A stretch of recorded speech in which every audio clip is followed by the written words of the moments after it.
Hello YouTube, this is Asatsi5 and today I'm reviewing this knife right here.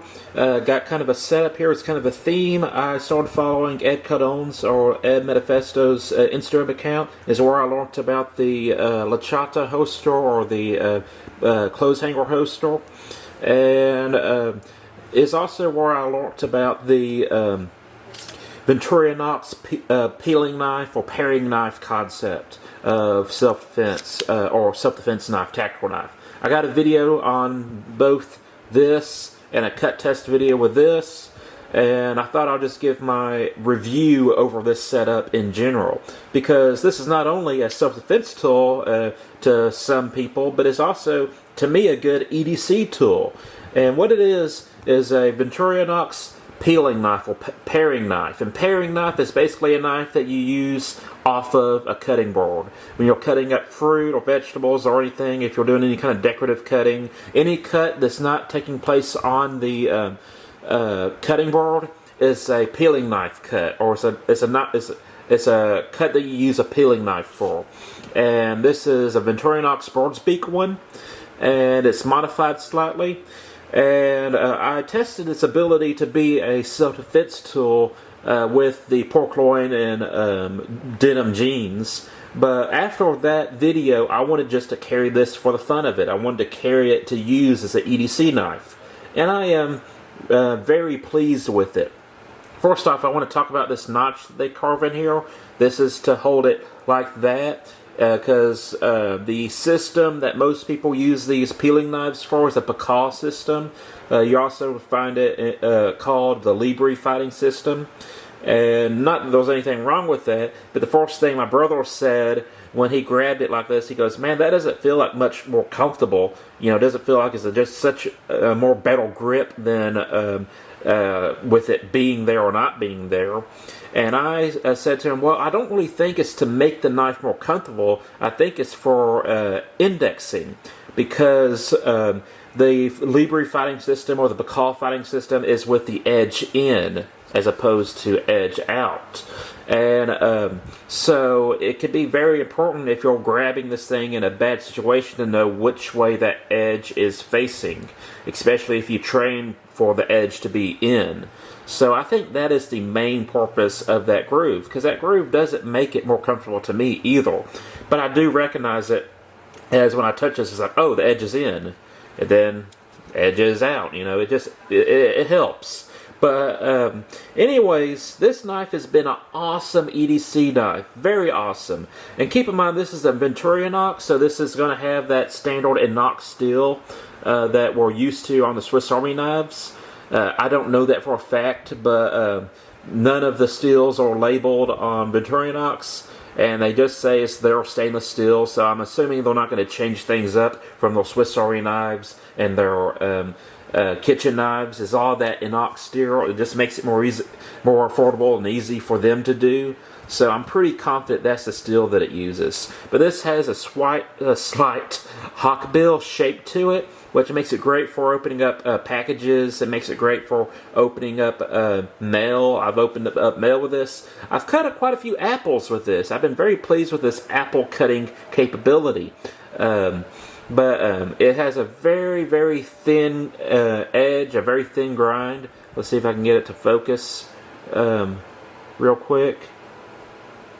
But it's very thinly ground, so that makes it slice like a laser, as I often say, is laser sharp. And the point is very pokey. It penetrates very well. So this thing just works really well. I don't think anyone can complain with its performance. The blade steel isn't the best. Good news is, after using this for a few weeks, I stropped it up on my strop, and it was razor sharp again. And to prove that, I got some hair right here, and let's see if I can. There you go. It is razor sharp, and that is just the strop itself. And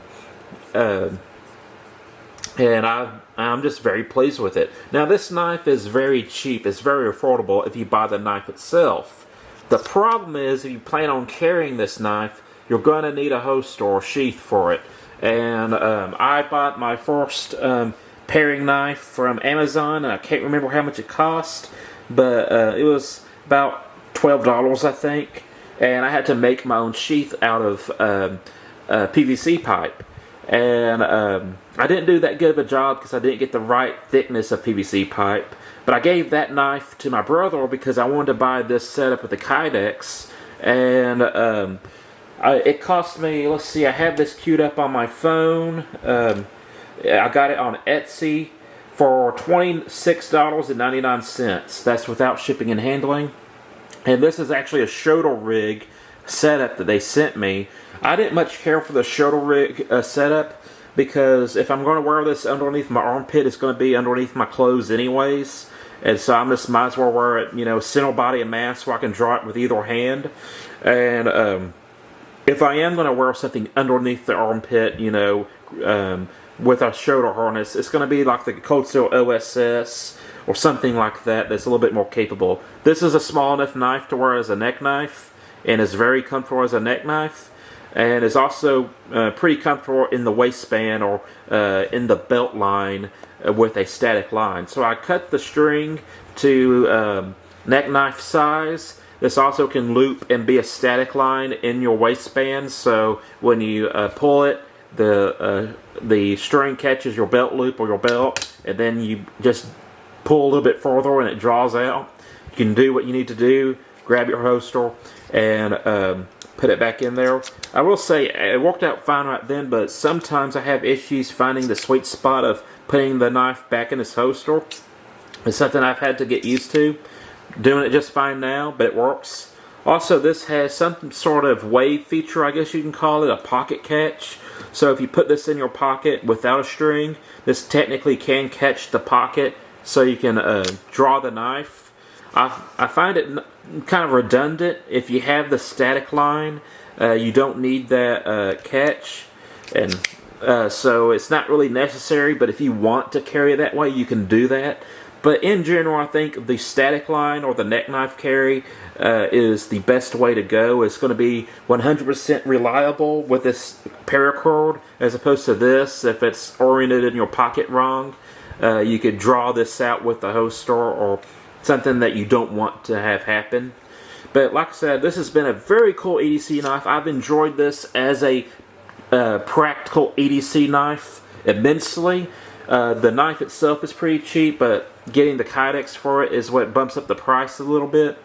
But I've thoroughly enjoyed it, and I plan on continuing to use it when I feel like I'm in a neck knife kind of mood, and I feel that it'll get about 80% of your job done. So that's it. I'm a Satsu 5, and I'm out.